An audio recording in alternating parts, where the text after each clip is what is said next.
जय श्री कृष्ण।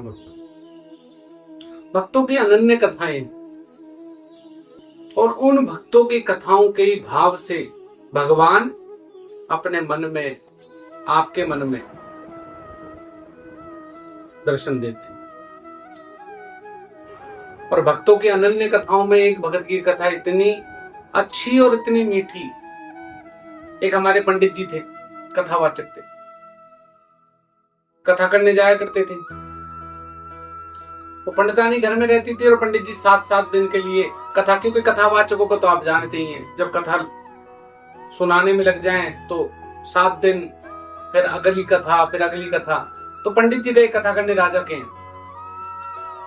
राजा के यहाँ कथा हुई। कथा होने के बाद कथा संपूर्ण हुई, बहुत बढ़िया कथा हुई। राजा ने वहां से अच्छी दक्षिणा देके पंडित जी को विदा किया और पंडित जी अपनी कथा कर कर अपने घर पहुंचे। अब जब घर पहुंचे तो पंडितानी ने पूछा कि पंडित जी आप आ तो गए, पर आपकी पोथी कहाँ रह गई? पंडित जी बड़े मुस्कुराकर बोले, अरे पोथी तो हम राजा के यहीं भूल आए, चलो जाते हैं, अभी पोथी लेकर आओ। पंडित जी वापस गए और पंडित जी जब वापस पहुंचे तो वापस पहुंचकर सबसे पहले महल में पहुंचे। महल में पहुंचकर राजा की कन्या मिली। अब कन्या मिली तो कन्या ने पंडित जी को देखते ही प्रणाम करा। व्यास जी प्रणाम, आपकी कथा सुनकर तो मैं तृप्त हो गई भगवान। आपकी कथा से मुझे इतना सीखने को मिला है जिसका मैं बता नहीं सकती हूँ।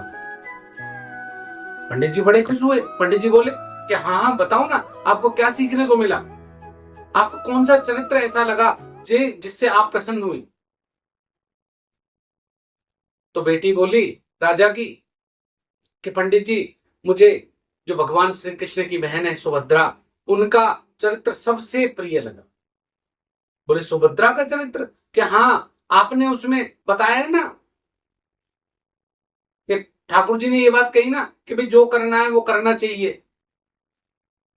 तो अर्जुन के संग सुभद्रा चली गई थी, तो वही मैं आज करने जा रही हूं।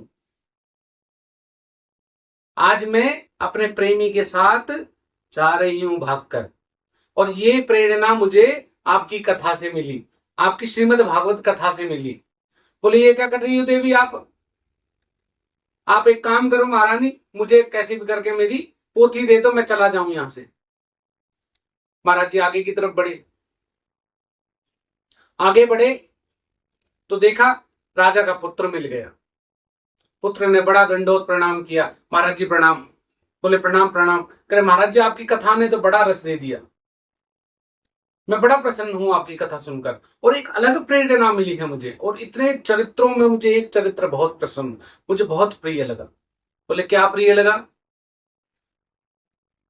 बोले साहब मुझे कंस का चरित्र बहुत अच्छा। बोले कंस का चरित्र, कंस के चरित्र में आपको क्या बढ़िया लगा? बोले कंस का चरित्र इसलिए बढ़िया लगा, आपने बताया कि उसने अपने पिता उग्रसेन को मारकर अपनी गद्दी हथिया ली, आज मैं वही करने जा रहा हूं। अरे बोले महाराज ये कोई सीखने की चीज है? बोले नहीं महाराज, आपने जो बताया वही चीज मैं कर रहा हूं, क्योंकि मुझे प्रेरणा आपकी कथा से मिली, और जब भी कोई पूछेगा तो मैं कहूंगा आपने मुझे कथा सुनाई थी, आपकी कथा से ही मुझे प्रेरणा मिली, ये चरित्र मुझे सबसे प्रिय लगा, आज मैं अपने पिताजी की गद्दी को हथियाऊंगा। बोले महाराज मुझे कैसे भी करके मेरी पोथी दे दो और मैं जाऊं यहां से। इतनी देर में फिर आगे चले, वहां से आगे चलकर देखा तो महारानी मिल गई। महारानी ने प्रणाम करा, व्यास जी प्रणाम। बोले प्रणाम, सौभाग्यवती भव। अब देखा तो रानी बोली कि महाराज जी आपकी कथा सुनकर मैं बड़ी तृप्त हूं। बोले ठीक है। अब महाराज जी को ये तो लग रहा था कि 2 तो ऐसे मिले जिन्होंने अवगुण अपनाया, पर लेकिन जब कथा सुनी है तो कथा सुनने के बाद भी तीसरी का मन करिया कि इनके भी प्रेरणा सुनूं। बोले आपको कौन सा, आपको क्या अच्छा लगा मेरी कथा में? आपने जो कथा सुनी श्रीमद् भागवत की, आपको क्या अच्छा लगा? बोले मुझे द्रौपदी का चरित्र बहुत अच्छा लगा। बोले द्रौपदी का चरित्र? बोले हाँ, क्योंकि उसने 5 पति रखे थे। अब मेरी भी इच्छा करे कि मैं भी एक पति को छोड़कर 5 पति रख लूं। व्यास जी कह रहे धन्य हो देवी, आपने तो बहुत अज्ञान वाली बातें सुनी है, ज्ञान का तो कुछ नहीं सुना। बोले नहीं महाराज जी, मुझे तो यही समझ में आया, मैं तो यही करूंगी। और जो कोई कहेगा ना कि कथा किससे सुनी, तो महाराज जी से सुनी।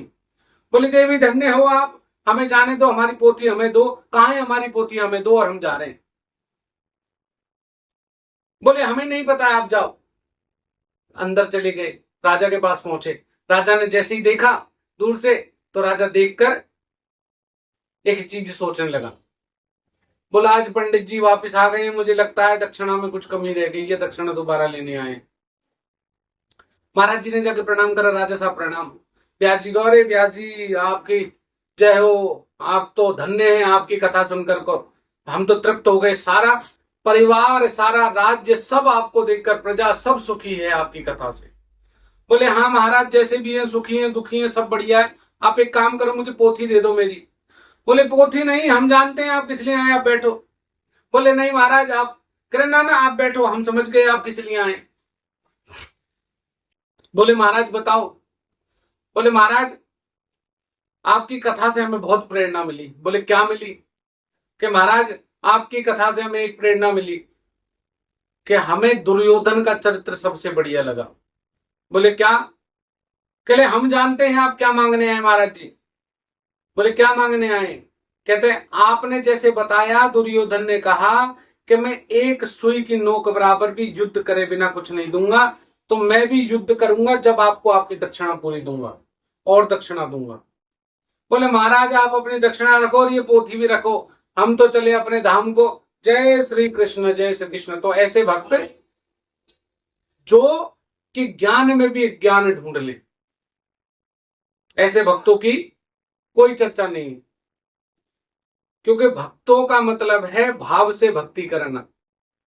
और अवगुण वाले जो भक्त होते हैं वो कहीं से भी अवगुण ढूंढ लेते हैं, चाहे जाए सत्संग में, चाहे जाए कथा में, पर उन्हें एक ही कारण रहता है, एक ही काम रहता है कि वो अज्ञान को ढूंढेंगे, गुण को नहीं ढूंढेंगे। जय श्री कृष्ण।